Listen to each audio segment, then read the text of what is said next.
attended with a fully blocked right ear. They also have some semi-occluding wax in their left ear, which you'll see at the end of the video, which I also removed. And as you can see, this wax that's located near the entrance is really loose, wet, mushy.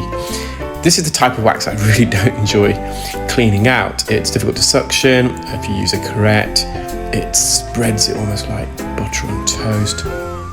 So what I do typically with this type of consistency of wax, I would classify this almost as a type 6, type 7 type of wax. Some of you may have know that a while ago I adapted the Bristol stool chart as a cerumen chart, where type 1 earwax is it's the driest, hardest type of wax. It's full of keratin, and your type 7 is your wettest and loosest type of wax.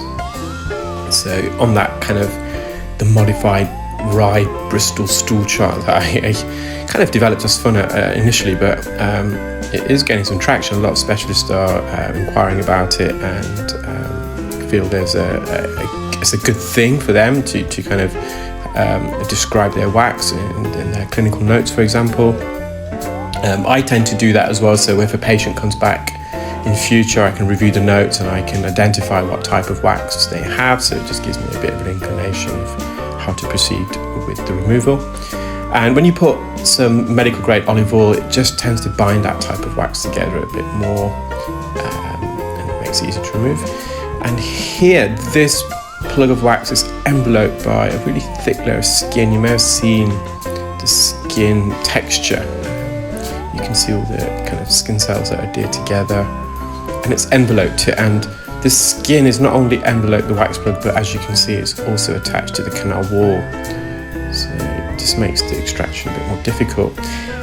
With dead skin in the ear, during its normal shedding process, the individual skin cells should detach from one another. So not only does the skin come away from the canal wall, but when they're attached to the canal wall, all of these individual skin cells are interlinked. They have connections. But as they shed, not only should they detach itself from the canal wall, it should also detach itself from one another, and here it hasn't. So again, I've just instilled some more medical grade olive oil, and that helps to loosen these skin adhesions, as you can see. And I'm just giving it a little wriggle. Although this procedure is done a while back, I can just tell by the way I'm maneuvering it, it's lodged very deep in the ear. And you can see the ear canal, it kind of narrows.